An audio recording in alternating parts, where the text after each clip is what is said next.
to me. Which one you want to read? તમે જે વાંચવાના તે ઘણા બધા whatever છે. you wanted. મોમ વિશે, એક્સરસાઇઝ વિશે. Whatever you wanted, mother. It's fine. આ એક કેટલું સરસ છે ને તે કંઈક છે શું છે કે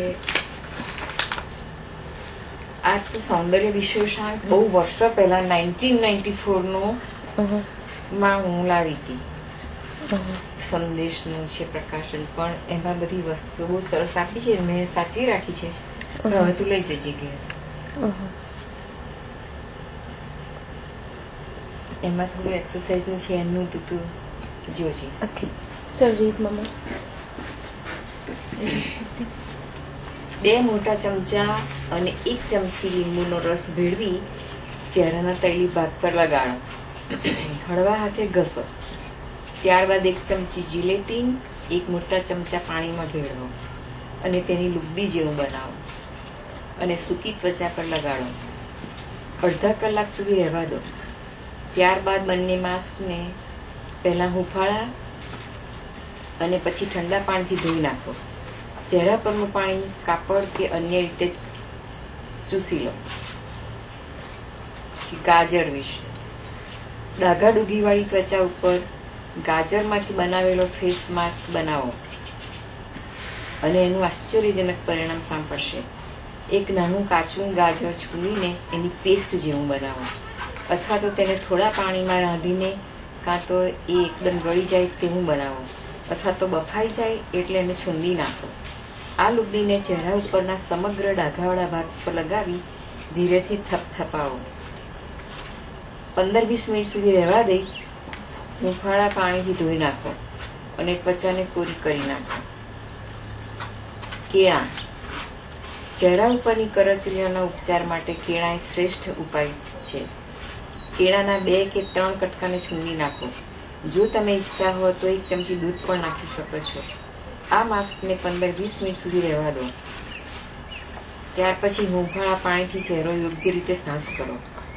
અંતમાં ચહેરા ઉપર ઠંડા પાણીની છાલક મારીને તેને કોરી કરી નાખો.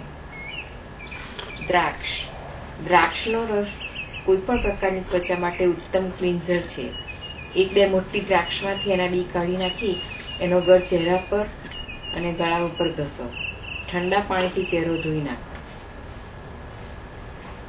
બ્રુઅર્સ ઈસ્ટ. તૈલી ત્વચા ધરાવનારાઓએ, તૈલી એટલે ઓઇલી, બ્રુઅર્સ ઈસ્ટમાંથી બનાવેલા ફેસ માસ્કનો ઉપયોગ કરવા જેવો છે. 1 ચમચી ઈસ્ટને પૂરતા પ્રમાણમાં દહીં લઈ એમાં ભેળવો. નરમ અને જાડી લુગદી બનાવો. ચહેરાના તૈલી ભાગ પર એને યોગ્ય રીતે લગાવી થપથપાવો. એને સુકાવા દો. 15-20 મિનિટ પછી પહેલા હુંફાળા પાણીથી ને પછી ઠંડા પાણીથી ધોઈ નાખો. એટલે દેખાય તમારે. મમ્મી કશું બીજું સારું વાંચવાના તમે? સ્ટોરી કે કશું તમારું જે ફેસ દેખાવો જોઈએ. સ્ટોરી નથી આમાં બેટા, તો એમાં બધું શું છે? એક્સરસાઇઝ નું છે. જો ના ના એ બધું તો આમાંથી વાંચીશ. આ બધું પછી કરીશું. સારું કેવાય બધું. એ લોકો સારી બધી વસ્તુ છે. એટલે તો લઈ જશે. આ તો સરસ છે. ભાઈ મને વાંચાય પણ નહીં ગુજરાતી. હું વાંચતી મને ધોરણ 4 નું ગુજરાતી આવડે છે. I don't know more than that.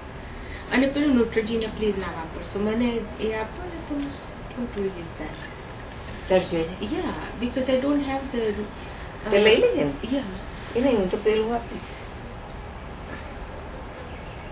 પેલું મારું બ્લુ છે એ વાપરજો ઇફ યુ વોન્ટ. ના મારે નથી.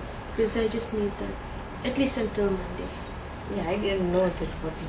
આ જે બેટા જંગબારનો ઘેરો છે ને તે મારી હું ફર્સ્ટ યર સાયન્સમાં હતી ને ત્યારે મેં દરિયાલાલ નામની ચોપડી વાંચી હતી. અમારે દરિયાલાલ નામની ચોપડી હતી. જે અહીં જ લખેલું જ છે. જંગબારનો ઘેરો દરિયાલાલ નવલકથાનો અંશ છે. એ બહુ સરસ હતું. આખી સ્ટોરી બહુ ફાઇન હતી. તે જમાનામાં તો બધા લોકો આફ્રિકા એમ જતા ને એટલે એ વિષયની છે.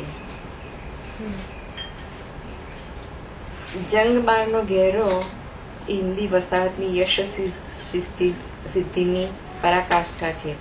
કચ્છ, કાઠિયાવાડ અને ગુજરાતના 800 જેટલા ઠક્કરોએ 50,000 અરબી, હફસી ને ગુલામોની સેના સામે જયરામ શિવજીની વખારમાં છેલ્લો ને મરણે બચાવ કર્યો હતો 1 માસથી.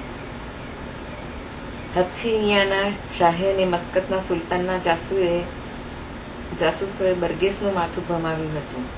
રાજનો હક તો તારો જ, પણ ખુદ તારી માતા માજીદનો પક્ષ ખેંચશે. તને રાજ્ય નહીં મળે, ટુકડો ગરાસ પણ નહીં મળે.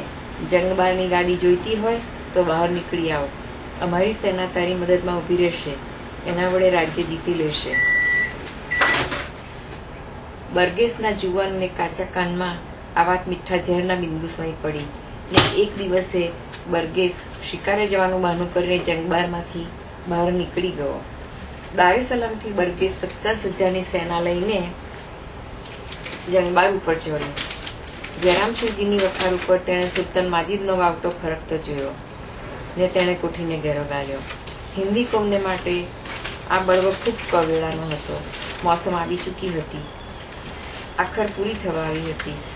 માંડવીની ઉઘરાત, માલના ભરત, લેન્ડરની ચોખવટ બધું કરવાનું હતું ને ગુલામોની ચોકી તો હવે હતી નહીં. તેમ જંગબારમાં હિન્દી જુવાન નહોતા. જે હતા તે વૃદ્ધો, અધેડો, શેઠા અને મુનિયો રહ્યા હતા, લગભગ 800 જેટલા. આ બાજુ ખુશ્કી ફોજની ખૂબ ભીંસ થઈ. કોઠીમાં થોડા ઘવાયા, થોડા મરાયા, પણ કોઠી ઉપરથી સુલતાન માજીદનો વાવટો નીચે ન ઉતર્યો. હવે દરિયા માર્ગે પણ ભીંસ થવા માંડી.